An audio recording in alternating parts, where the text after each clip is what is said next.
Crise do escravismo, surto industrial e urbanização. Vamos contextualizar isso daí. Bom, a expansão cafeeira condicionou o surgimento de um novo grupo, cujo comportamento econômico e político difere dos latifundiários ligados aos ciclos anteriores. Esse grupo econômico é consciente de sua posição dominante e desenvolveu uma mentalidade empresarial e capitalista, levando o país a uma série de transformações em diversos setores. Bora para a crise do escravismo propriamente dita. Bom, a escravidão era incompatível com o capitalismo liberal e com os interesses britânicos no Caribe e na África. Aí, a escravidão começou a ser condenada quando a Inglaterra aboliu o tráfico negreiro em 1807 e o trabalho escravo em 1833, nas suas colônias. As pressões da Inglaterra chocaram-se contra os interesses dos escravagistas brasileiros. E aí, o Brasil falou, eu vou me comprometer em acabar com o tráfico, né, negreiro. E aí, em 1871, como é que fala, meu Deus? Na fase da regência, a lei do ministro da Justiça, Padre Feijó, foi estabelecida. Que lei era essa? A Lei Feijó, que considerava livre qualquer africano que desembarcasse no Brasil. Entretanto, porém, contudo, todavia, apesar de ser uma proibição do tráfico na teoria, só no papelzinho, a medida não surtiu nenhum efeito. Nada. Não aconteceu nada vezes nada. Não mudou nada. O tráfico continuou acontecendo. E, então, por não ter efeito nenhum, essa lei, Feijó, recebeu a alcunha de lei para inglês ver. Por quê? Porque essa lei só foi implementada por conta das pressões inglesas, e não porque o Brasil tinha essa intenção de cessar o tráfico negreiro. E a Inglaterra estava boazinha também, porque ela queria parar de estabelecer tráfico negreiro? Não, ela só queria ampliar o mercado consumidor dela. Ela não estava interessada no bem-estar das pessoas, tá bom? As hostilidades diplomáticas de ambas as partes estavam cada vez mais frequentes. E aí, em respostas às posições da diplomacia inglesa, o Brasil começou a estabelecer ofensivas contra a Inglaterra. O Brasil olhou para a Inglaterra e falou, se liga, mano, eu tô cansado de você ficar intervindo no meu território, para de encher o meu saco, eu não quero mais, sai daqui. Aí, esse sai daqui foi a tarifa Alves Branco. A tarifa Alves Branco suspendeu as taxas alfandegárias preferenciais. Então, tirou todos os privilégios estabelecidos, todos os privilégios ingleses, né, estabelecidos desde 1810 com o comércio do Brasil. E aí, o que fez? Aumentou impostos sobre os produtos ingleses. Então, imposto sobre a importação. O produto de fora fica mais caro, tá bom? Apesar de ser uma medida com vistas a melhorar as contas públicas brasileiras, a tarifa soou como uma afronta à Inglaterra. A Inglaterra olhou a tarifa Alves Branco e falou, meus queridos, vocês estão querendo treta. Aí, os ingleses reagiram com o Bill Aberdeen. Aí no meu resumo tá Aberdeen, mas tá errado, tá? Não é Aberdeen, é Aberdeen. Não tem esse R depois do A, beleza? Então, os ingleses reagiram com o Bill Aberdeen em 1845, proposta pelo Lord Aberdeen, por isso tem esse nome, e aprovada pelo parlamento inglês. E o que esse Bill Aberdeen fazia? Proibia que os navios negreiros trafegassem pelo Atlântico. Proibia o tráfico negreiro pelo Atlântico. Proibia o tráfico negreiro pelo Atlântico. O que o Bill Aberdeen fazia? Proibia o tráfico negreiro pelo Atlântico. Beleza? Sob pena de apresamento. Galera, o que é bill? Bill é o quê? Pode ser uma conta, pode ser uma fatura, pode ser também, neste caso, que é o que nos interessa, pode ser uma lei e uma declaração. Então, a gente pode entender que é a Lei Aberdeen, beleza? 1845, certinho? Certo. Aí, então, de 1845, a gente avança para 1850. Porque o Parlamento do Brasilzão decidiu eliminar definitivamente a importação de cativos, promulgando a Lei Eusébio de Queiroz. O fim do tráfico negreiro não foi bem recebido pela maior parte dos brasileiros. Por quê? Porque eles consideravam que os ingleses estavam se intrometendo demais aqui no Brasilzão. Seja como for, dessa vez a lei teve efeito. Uhul! E de fato verificou-se a queda substancial do número de escravizados chegando ao Brasil. A partir daí, um fato que concorreu para desencorajar a prática escravista no país foi o forte aumento no preço dos cativos. Surto industrial. Antes de eu avançar para o surto industrial, é importante dizer que o que diminuiu foi o tráfico negreiro. Não significa que vai deixar de existir escravizado aqui no Brasil. Pelo contrário, tá? Continua normal o sistema escravista. O que muda é que a gente não pode mais ficar realizando o câmbio ou o comércio de escravos e o tráfico dos mesmos, ok? Bom, industrialização. A facilidade de crédito internacional, a disponibilidade de capitais excedentes do café e ociosos com a extinção do tráfico negreiro, o aumento do meio circulante e o protecionismo alfandegário da tarifa Alves Branco animam as atividades industriais lá no segundo reinado. Deve-se ressaltar aqui a estabilidade da balança comercial. Então a balança comercial tá, tranquila, favorável. Destaca-se nesse período o Visconde de Mauá, à frente das iniciativas modernizadoras. O que esse Mauazão aí fez? ferrovia, navegação a vapor, transporte, telégrafo, comércio, finanças, bancos, melhoramentos urbanos, iluminação a gás e abastecimento de água, indústrias, velas e fundição da ponta da areia. Os motivos que conduziram à decadência desse surto, olha aí o nosso queridão Visconde de Mauá. Então, o que contribuiu para a decadência? Olha aí o que eu coloquei no meu resumo, fracasso. Os motivos que conduziram à decadência desse surto progressista são ligados ao boicote do governo imperial, que acreditava na vocação agrícola do governo imperial, do país, né, perdão. Outro fator, a substituição da tarifa Alves Branco pela tarifa Silva Ferraz. O que essa tarifa Silva Ferraz fez? Ela foi totalmente oposta à tarifa Alves Branco. Então, o que ela fez? Ela baixou o imposto sobre a importação. Por quê? Porque a gente precisava comprar máquina. E aí, isso anulou o quê? Protecionismo. Outro fator, pressão imperialista da Inglaterra, falta de um mercado consumidor forte. Um segundo surto ocorreu a partir de 1870, pautado nos investimentos do setor do café e no pequeno mercado consumidor que se formava graças à presença de imigrantes na região cafeeira. Urbanização. O desenvolvimento urbano na segunda metade do século XIX está diretamente relacionado à modernização socioeconômica do país, provocada pela expansão cafeeira, pela imigração europeia e pelos empreendimentos do Visconde de Mauá. A ferrovia foi um importante fator de urbanização nesse período, e as cidades foram conhecendo novos meios de transporte. A arquitetura neoclássica foi introduzida no Império e as cidades cresciam, tentando seguir os modelos científicos urbanos em voga na época.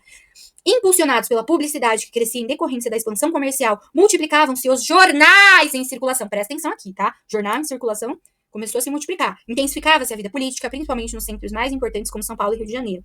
Todo esse progresso foi acompanhado por um intenso processo de diferenciação do espaço urbano.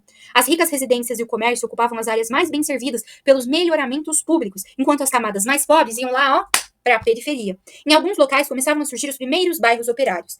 Aqui eu trouxe uma fotinha das ferrovias do café, certo? Unesp, bora pro exercício? O excerto apresenta uma experiência histórica vivida por alguns países hispano-americanos e também pelo Brasil entre as últimas décadas do século XIX e as primeiras do século XX. Tal situação, que situação? Vamos ler o texto? O crescimento urbano, ao criar um mercado potencial mais amplo, estimulou o crescimento das indústrias artesanais e de algumas fábricas que empregavam uma força de trabalho concentrada, deixando de lado as características peculiares dessa sociedade urbana em expansão. O que é peculiar? Bom, peculiar é um adjetivo. Então, um adjetivo vai fazer o quê? Qualificar. Um adjetivo que significa característico, especial ou próprio de uma pessoa ou coisa. Em alguns casos, pode ter ali um sentido depreciativo, e aí, se tiver esse sentido depreciativo, é utilizado como sinônimo de estranho, esquisito ou invulgar. Mas neste contexto aqui, a gente está utilizando peculiar no sentido denotativo, que é característico, especial ou próprio, né? É predicado de algo, de alguém, é próprio. Então, deixando de lado as características próprias, específicas, as especificidades dessa sociedade urbana em expansão, a razão para a crescente debilidade. Opa! O que é debilidade? Debilidade é uma fraqueza, uma falta de vigor, falta de saúde, um abatimento, uma fragilidade, né? A fraqueza é o estado de quem não tem força nem vigor. Então, a razão para a crescente debilidade, essa debilidade neste contexto pode ser entendida como esse fracasso aqui que eu coloquei no meu resuminho, certo? Então, a razão para a crescente debilidade, para o crescente fracasso de qualquer expressão política especificamente urbana era a posição peculiar, olha essa palavrinha de novo se repetindo, então, peculiar, própria, era a posição própria, era a posição específica da cidade no sistema econômico e fiscal, consolidado pelo contínuo progresso do setor com base na exportação de produtos agrícolas e pecuários. Tá, então, essa situação exposta. Que situação exposta? Bom, esse excerto, ele descreve os estados nacionais latino-americanos na passagem do século XIX para o século XX. Ai, como do século XIX para o século XX? A questão tá falando, a própria pergunta já fala, né? Que os estados nacionais latino-americanos na passagem do século XIX para o XX. E aí o excerto descreve esses estados quando ocorreu uma pequena modernização urbana sem mudanças profundas na estrutura de produção. Por quê? Por conta da predominância dos setores agroexportadores. As nações se sujeitaram ao modelo de DIT, de divisão internacional do trabalho, como fornecedoras de matérias-primas e consumidoras dos produtos das potências industriais.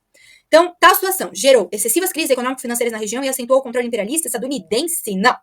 B. Resultou da ausência de burguesias nacionais capazes de conduzir... Não foi ausência, nada disso. C. Provocou um deslocamento do controle do poder político do campo para a cidade, o aumento da influência política da classe média e do setor popular? Claro que não. D. Derivou da combinação entre o processo de modernização urbana e a inserção das economias latino-americanas na DIT, na Divisão Internacional do Trabalho, perfeitamente. É isso que o excerto estava querendo dizer. FGV. Visando elevar a renda do Estado, visando aumentar o din-din do Estado, em um momento de consolidação, ou seja, em um momento de estabelecer o sistema imperial, o liberalismo alfandegário foi abandonado em prol do protecionismo. Que protecionismo é esse, gente? Vocês lembram? Eu mencionei aqui o protecionismo. Bom, não lembra? Vamos continuar. O ministro da Fazenda tinha em mente aumentar a carga fiscal, aspecto que foi bem recebido pela Câmara. A nova lei estabeleceu que os tributos sobre os produtos de importação... Gente... Tributo sobre produto de importação. Vocês lembram que eu falei nesse vídeo, lá no comecinho? Imposto sobre importação, produto de fora fica mais caro? Isso daí tinha um nome, não é mesmo? O nome disso daí era tarifa Alves Branco. Albert Einstein, na sua condição de propriedade, o escravo é uma coisa, um bem objetivo. Daí ter sido usual a prática de marcar o escravo com ferro em brasa, como se ferra o gado. Os negros eram marcados já na África, antes do embarque, e o mesmo se fazia no Brasil até no final da escravidão. Seu comportamento e sua consciência teriam de transcender a condição de coisa possuída no relacionamento com o Senhor e com os homens livres em geral, e transcendiam, antes de tudo, pelo ato criminoso. O primeiro ato humano do escravo é o crime. Não, tá certo, é o crime, desde o atentado contra o Senhor, a fuga do cativeiro. Em contrapartida, ao reconhecer a responsabilidade penal dos escravos, a sociedade escravista os reconhecia como homens, além de incluí-los no direito das coisas, submetia-os à legislação penal. Então, qual é que é a essência do texto? Qual é o foco, o embasamento principal que esse texto está querendo nos dizer? Embora, ele está querendo dizer o seguinte, embora suas origens, quando escambados, ou seja, quando trocados, quando cambiados, quando permutados e embarcados para a América, os escravos africanos fossem considerados coisas e tratados como coisas, ao se inserirem no Brasilzão, ainda que na mais ínfima categoria social, o que é ínfima? Por que eu estou utilizando palavrinhas novas hoje e estou traduzindo algumas do texto? Porque é muito importante. Eu percebi, entrando no ensino médio, que eu ainda estou no ensino médio, para quem não sabe, eu percebi que utilizar palavras novas, ampliar o vocabulário, é essencialmente importante, é essencial, é inerente à sua redação, ao teu repertório, à tua escrita em questões discursivas de segunda fase. Então, assim, amplia teu vocabulário, meu querido, que tu vai arrasar, meu querido, minha querida, meu queridas. Vamos lá, meu querido, minha querida, todos vocês, bora lá. Então, embora em suas origens, quando escambados, quando trocados, embarcados para a América, os escravos africanos fossem considerados coisas e tratados como coisas, na verdade eles eram tratados como nada, eram tratados como lixo. Ao se inserirem na sociedade brasileira, ainda que na mais ínfima categoria, o que é ínfima? Ínfima é irrelevante, é inútil, é sem valor algum. Então, ao se inserirem na sociedade brasileira, ainda que na mais irrelevante categoria social, passavam a condição de seres humanos, não apenas quando réus, conforme mencionado no texto, mas também por sua participação em rituais católicos, como batismo e festividades religiosas, e até, em determinados casos, como peticionários de ações judiciais. O texto indica, bom, aqui eu trouxe um pouquinho da essência do texto, o que ele está querendo transmitir para a gente. Então, o texto indica o quê? A ambiguidade no reconhecimento pela sociedade colonial imperial brasileira da condição dos africanos escravizados, que se manifestava sobretudo diante de algumas formas de resistência à exploração. Então, assim, é essa daqui, certinho. Essa ambiguidade, ela se revela no quê? Eu considero não, a visão, a sociedade colonial, a visão que o Império Brasileiro, que a sociedade colonial brasileira tinha era, que lógica que eles estabeleciam? Eles pensavam o seguinte: vou tratar esse escravo como nada, como lixo, porque ele é isso mesmo. É isso que eles pensavam. É isso. Essa é a lógica deles naquele período. Mas eu vou tratar eles como nada, mas olha a influência que as matrizes africanas estabelecem em rituais, em festividades religiosas. Olha que cultura riquíssima que a matriz africana exerce atualmente sobre a sociedade brasileira, né? Então fica meio ambíguo, porque a sociedade colonial imperial brasileira associava a condição dos africanos escravizados sob um lixo, né? Eles eram considerados como nada, como ínfimos na sociedade brasileira. Porém, eles exercem e exerceram uma contribuição imensa para a sociedade brasileira, né? Bom, eu tô falando demais, não vai dar tempo de caber tudo nesse vídeo, eu tenho que terminar em menos de meia hora, gente. Mas enfim, só tem mais essa questão e a gente acaba. Unesp, os periódicos que circulavam no Brasil durante o Segundo Reinado eram... Pessoal, pra gente concluir essa questão, você pode ir por duas vertentes. Ou tu sabe o que é esse bendito do periódico, ou tu associa ao contexto, né? Então aqui a gente fala periódico que circulava. Você pode pensar, o que circulava? Notícia? Informação? Né? Porque a informação tá sempre em circulação desde o século XVII, beleza? Então assim, mas eu vou falar para vocês o que seria o periódico. O periódico é uma das formas mais antigas de comunicação de massa. Foi criado lá no século XVII. Desde então, o periódico passou por diversas transformações e adaptações para se manter relevante em um mundo cada vez mais digital. Então, minha gente, os periódicos são os jornais periódicos, beleza? Que circulavam no Brasil durante o Segundo Reinado. Antes da gente ler as questões, se você quiser ler e responder sozinho, pode fazer isso à vontade. Eu só vou dar uma contextualizada aqui nessa questão, tá? Então, aqui a gente vê uma data de 1840 até 1889. Aí você olha essa data e você pensa, mas essa data tá falando de jornal, mas o jornal nessa época não era restrito, né? Não tinha uma certa restrição à circulação de jornais dedicados aos negros? Então, galera, existia restrição, mas apesar de essa data utilizada restringir essa circulação de jornais dedicados aos negros, à época do Segundo Reinado, eles já existiam, desde o período regencial. né? E esses periódicos, esses jornais, militavam pela causa abolicionista, apontando o anacronismo, a violência e a desumanidade da escravidão, além de explicitar a luta e a resistência de campanhas, movimentos e ativistas engajados pela emancipação dos cativos. Então vamos ler. A. Voltados à cobertura de questões e debates religiosos? Nada disso, né? É outra questão. B. Editados no Rio de Janeiro e distribuídos por meio fluvial marítimo apenas para a capital provincial do país? Não. C. Proveniente de Portugal? Claro que não! D. Controlados estritamente pela coroa, que censurava, impedia a divulgação contrária ao regime e ao imperador? Não é essa a questão aqui.